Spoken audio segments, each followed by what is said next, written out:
Dude, it's just some stupid gambling game on Roblox. What could they possibly have?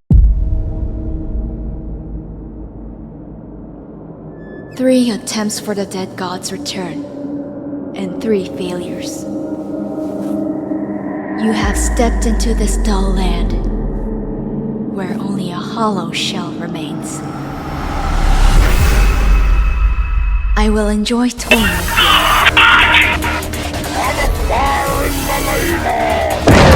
Hello everybody and welcome back to my channel. Today I'm going to be showing you how to beat the new boss from Soul's RNG, the Maiden of the Red Full Moon, also known as the Amalgamation. Now, if you're new to this channel or have never watched my other tutorial videos, just to let you know it's tradition around here for me to use my beautiful angelic voice and just project it onto the video.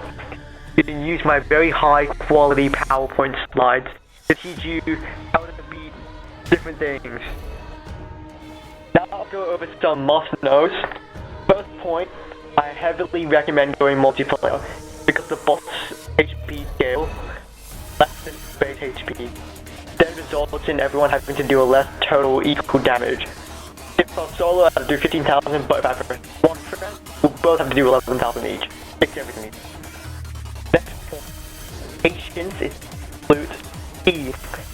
Get greedy, you're going to get comboed and lose 80 HP. Boss is very unforgiving. Play it patient. You're looking to win. You're not looking to speed run. And the next point, prioritize safety. If you have an aura that's like long range, very high DPS, but you're good with it, you can play safe with it. I recommend that aura. Rather than using something like, let's say, inflation. Its DPS is allegedly pretty good, but when I use it, I found it pretty difficult to actually beat the boss with, because I would get punished a lot, because how one attack would stun me in place. Good damage, full range though, then let the boss wipe it out. So please prioritize safety. Boss is very punishing. PD players and players that actually have no idea what they're doing. But I mean, if you just go in trying to spam all your abilities, you're done. And my final point, it is absolutely crucial for survival that you stay close to the boss. Not only for survival, you can actually land your hits. Staying close to the boss lets you maneuver around its attacks, because the best way I can word it as is the boss's attack range expands the further it goes out. Think of it like a cone where the pointy bit starts at the boss and expands out the further you go away from it. Standing far away and the boss's attack like that, you're gonna get a lot of trouble. By the way, in this boss fight you also get to spam dodge or dash. Really OP, please be spamming this. Right, now first we'll go over the phase 1 attacks. There's a lot of attacks in this boss, but once you learn it, it's really easy. So first we got the 5 meteors. It can come in 2 variants. One word is a star-shaped spread. What you want to do is stay in the middle where there's a gap, where they spawn. You just dodge all the meteors there. You will not get hit by anything. But there's also another one where they get spread out in a wave. Stand behind where they spawn. Once again, you will not get hit by anything. Then we have the 3 meteors rise and slam. I'm gonna be honest, I don't really know how the targeting of this attack works. If you just walk left to right, circle around the boss, you'll be fine. Really, you're not getting hit by this. Then we have our laser blast attack, which will be indicated by a long line. Once again, walk left or right, just walk straight, left or right, you're good. Then we have the dash with an slash at the end of the dash. Also an aftershock in the range of the dash. Once again, same indicator as a laser blast, walk left or right, but don't go where the boss dashed, or near the end where the boss is dashing to. There's a large AoE hitbox and an aftershock. Then there's a small AoE, like rise with... I'd say this is the most dangerous attack. If you just keep circling around the boss will decide, I'm going to use it and predict your movement.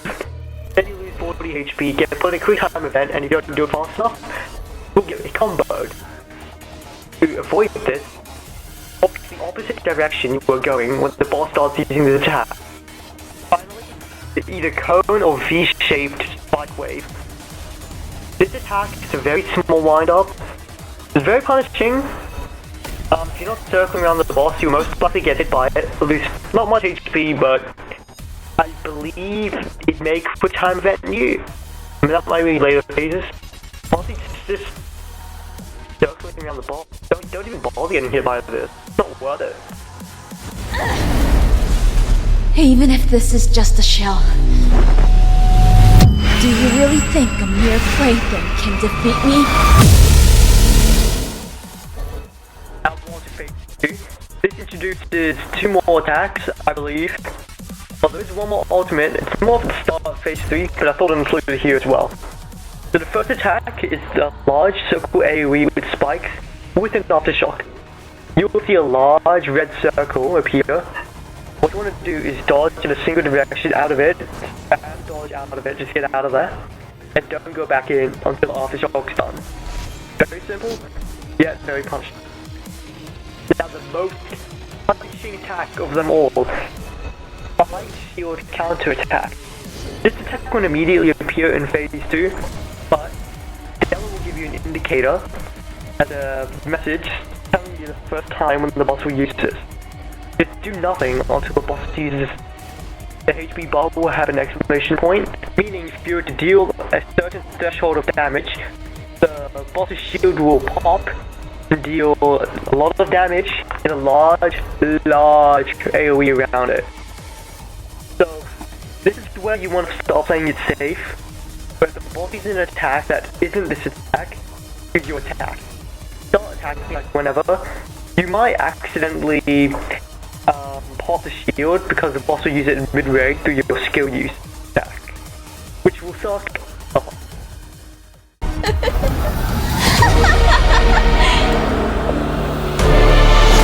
Impressive.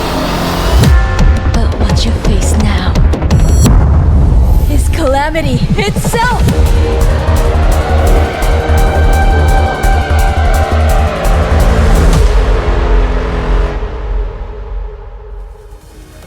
And finally, at the beginning of phase 3, boss will use its Majora's Mask Giant Red Full Moon Ultimate, where it will heal not how much HP, quite a bit, but then can't damage it until it finishes its attack.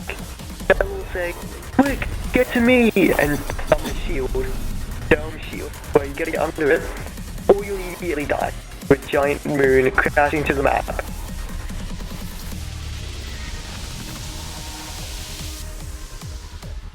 Now this brings us into phase 3. Very, I don't want to say unbalanced, but I feel like they forgot to balance some things in this phase. So it's gonna suck. Unless someone knows what they're doing. Even then, you can still win, but this phase kinda sucks. Anyway, first attack we've got a giant yellow orb that spawns, where the boss will spawn, let's see, how many sigils? 7 sigils? And then I have a yellow orb that spawns. What you need to do is pop this yellow orb by using your skill to attack it, damage it, which then will cancel the boss, and allow you to deal 2 times damage to the boss. Pretty good, pretty good. But sometimes, I accidentally waste all your skills on the boss, and then the boss is gonna like, oh yeah, I'm gonna use this attack now. Where you won't be able to pop this orb in half. Which is why you want to have someone save the skill for this orb. But even then, if you fail to do so, don't panic. Run opposite direction of where the boss is facing to avoid the giant laser attack. Laser attack does about like over 10,000 damage, so like, you know, you're not taking this. And similar to the first and second phases, the boss is going to be using meteors, setting that out in waves. Once again, stand behind where they spawn and you're all good. Now the boss can summon down meteors from the sky. Very easy. Stay away from the sigils and the meteors and where they fall, and you're good. Again, after the most annoying part of phase 3, the mini boss clones. Pretty sure they can use most phase 1 or 2 attacks. And the best part is that this boss can stack these clones. There can be multiple clones. If you don't do something about them, have fun. What you can do is kill them, ignore them, or try to get the boss to have attacks hit the friendly fire. That's what I'd say the scariest attacks is checker slash X-shaped lasers barrage. Just stand in the gaps and you'll be fine, really. Then we have the triple teleport slash attack. I believe this predicts your movement or not. Just walk straight and you'll be fine if you're spamming the dodge button. Well, but multiplayer you want to be careful because if you choose a random player, you make things very messy. Yes, I call it random player, not very nice. Once again, we've got phase 1 or 2, it's cone slash V-shaped wave attack. Again, just walk straight left or right. Finally, we've got the circle AoE slam with aftershock. Once again, use the drill, walk straight left or right. Yeah, that's all. Good luck.